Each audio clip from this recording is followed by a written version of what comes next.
Hello students. So we are going to discuss some of the important questions of NEET 2024 this year. So let's start with this first question. So a light ray enters through a rigid angled prism at point P with the angle of incidence 30° as shown in the figure. So in this question you can see that there is a prism, and in this prism there is a ray of light is entering and the point of incidence is at P and the angle of incidence is 30°, right? It travels through the prism parallel to the base. Okay, so this ray of light which is going here, you can see it is passing parallel to the base, and emerges along the face AC. So the ray of light is coming parallel to the base and coming along the face AC like this. It is coming, right? Sir, sorry to interrupt. Are you using the same paper which I sent you Yes, yesterday? yes, Okay, fine. So just solve 5 questions from that paper. Okay, you yeah. can continue. You can continue. So here it is given that this ray is going along the face. So this angle is 90° here, and the angle of incidence is 30°. So let us say here this angle is R1 and this angle is R2, right? And this angle of prism is 90°. They have given its right angle prism. So R1 plus R2, we know that is angle A, that is the angle of prism, which is 90° here, right? That's 90°. So we can say that R2 will be 90° minus R1, right? And what we need to find out the refractive index of the prism. So let's say refractive index is mu, outside is air, so it is 1. So if you consider the Snell's law at the face AB, you can apply Snell's law. Mu1 sine I is equal to mu2 sine R. Let us use that. So when you are using at this face AB, this is 1, sine of I is sine of 30°, right? And mu2, that is mu, and sine of R is sine R1, right? This is what it is. So sine 30° half, mu you can bring this side and this will become sine R1.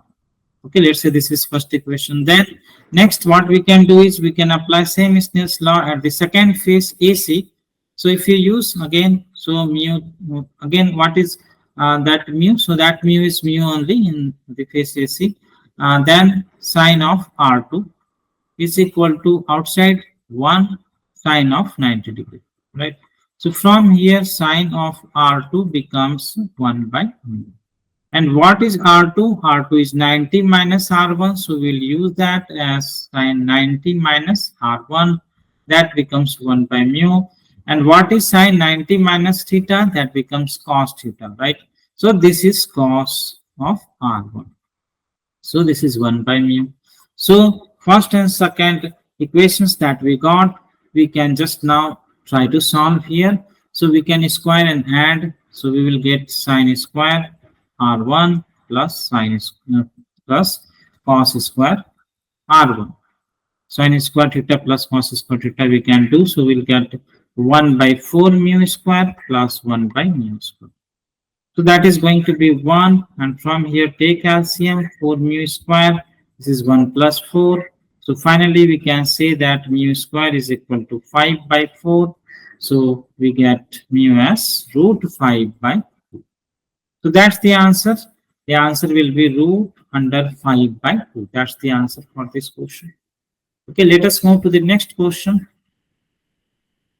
Next question is, the mass of a planet is 1 by 10th of that of the Earth, and its diameter is half that of the Earth.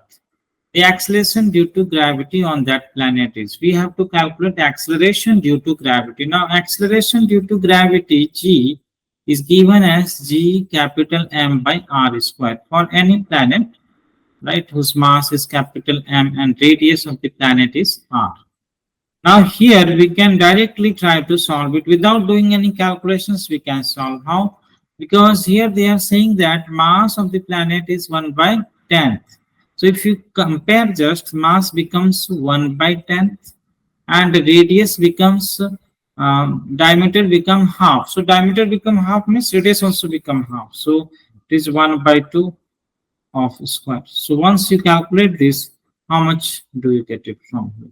So try to solve it how many times it becomes, right? Diameter become half means radius also become half, mass become 1 by 10. So calculate this factor. This is coming 4 by 10 times. 4 by 10 times you have to calculate. So the value of acceleration due to gravity on Earth is 9.8. So 4 by 10 times of that 9.8 you calculate, right? How much this will become? Calculate. So from here, 9 into 4, 36 plus the 39 by again 10. So this will become 3.92, right? Meter per second square. So that's the answer, 3.92, just formula based question. Next, let us go to the next question. Okay, two bodies A and B of same mass undergo completely inelastic one-dimensional collision. Inelastic collision means and it's a completely inelastic collision. Undergo completely inelastic collision means both the bodies combine and become one body. Okay, the body A moves with V1, velocity V1, while body B is at rest before collision. So suppose this is first body and second body, right? So second body is at rest and first body is moving with velocity V1. And they have same mass, so we can take the mass as M and mass as M. Both have same mass. Okay, and it's a one-dimensional collision. That means it is going to be a straight line, or head-on collision, you can say. So this is before collision. Before collision. Okay. After collision, what is going to happen? So because it's a perfectly inelastic collision, both the bodies will combine and it will become one body, and total mass will become 2m, right? And it is going to move together with velocity v2. Velocity of system after collision is v2. Okay, we have to calculate the ratio v1 is to v2. So what we can do in any type of collision, whether it is elastic or inelastic or perfectly inelastic, always momentum conservation can be applied, right? So this is an after collision.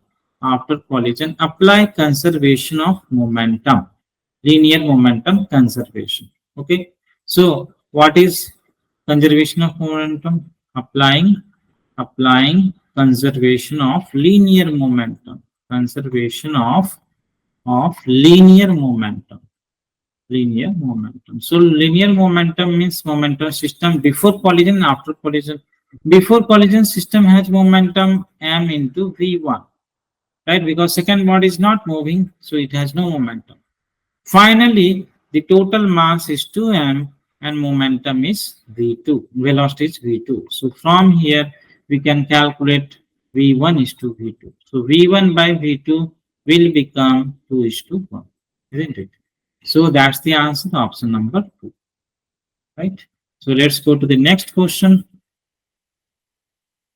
Okay, next question. At any instant of time, the displacement of a particle is given by 2t minus 1 under the influence of a force of 5 newtons. So suppose that there is a body and the body is under motion, and the displacement, or let's say position from origin, is given as 2t minus 1. Okay, and this is in SI unit, that means it will be in meter. And under the influence of force, so there is a force acting on this body, and this force is 5 Newton, and that's a constant force. Now the value of instantaneous power is, we have to calculate instantaneous power. So what is the formula for power? Power is force dot product of force and velocity, right? So here force is given 5 Newton. So in one dimension, we can simply say F into V, because with their signs will automatically come, right? So now let us calculate velocity, because force is already given in the question. Velocity is dx by dt. Very easily you have to differentiate. And when you differentiate this, 2 into time differentiation with time is 1, constant differentiation is 0. So velocity will become 2. Now you just substitute here in the formula for power. So force is 5 and velocity is 2. So that becomes 10. So this is the power in SI unit in watt, right? The answer is option 1, 10. Then let us go to the next question. The terminal voltage of the battery, whose EMF is 10 volt, an internal resistance 1 ohm when connected through an external resistance of 4 ohm is given in this figure. Okay, so we need to calculate what? We need to calculate terminal voltage. Terminal voltage means voltage across this point. Okay, external resistance is given and the EMF of the cell is 10 and this is the internal resistance. So let us calculate the terminal voltage. Direct formula for terminal voltage, because here the cell is in discharging mode, we can directly apply EMF minus IR. But to solve this, you need current. So how do you calculate current? Current is total voltage, EMF divided by total resistance, R plus R. So what is EMF here? 10. Total resistance, 4 plus 1. You got 10 by 5. That is 2. Okay. Okay. Now let us substitute in the terminal voltage formula. V is equal to EMF is given 10 minus current 2, internal resistance 1. So 10 minus 2, that is 8 volt. That's the answer, right? So option number 3. Okay, let us go to the next question. A thin spherical cell is charged by some source. The potential difference between the 2 points, point C and point P. So C is the center here and P is on the surface of this sphere. And it is a spherical cell. The potential difference between these 2 points we have to calculate, and the value of 1 by 4 pi epsilon naught, which we should already know, 9 into 10 power 9, right? So charge is given. What will be the potential? First of all, we should know that potential V, how does V change within this sphere? Within this sphere. So V remains constant within this sphere. We already know only when you go outside point, V changes, right? V remains constant inside, and that V is equal to 1 by 4 pi epsilon naught Q by R, right? So this V remains constant throughout this sphere, throughout this sphere. Now, if you say that voltage is constant, that means voltage of point P and voltage of point C is same. So there is no potential difference. Delta V or potential difference of Vc minus Vp is going to be 0. That's the answer. It is going to be 0, right? If it is a solid sphere where charge is distributed throughout the volume, then it will be a different answer, right? In that case, we can calculate because potential is different in that case, right? So we can also understand from the graph that potential varies with distance, and suppose this is the radius, potential remain constant like this. After that, potential changes like this, right? So throughout the sphere until inside, potential is constant. There is no potential difference.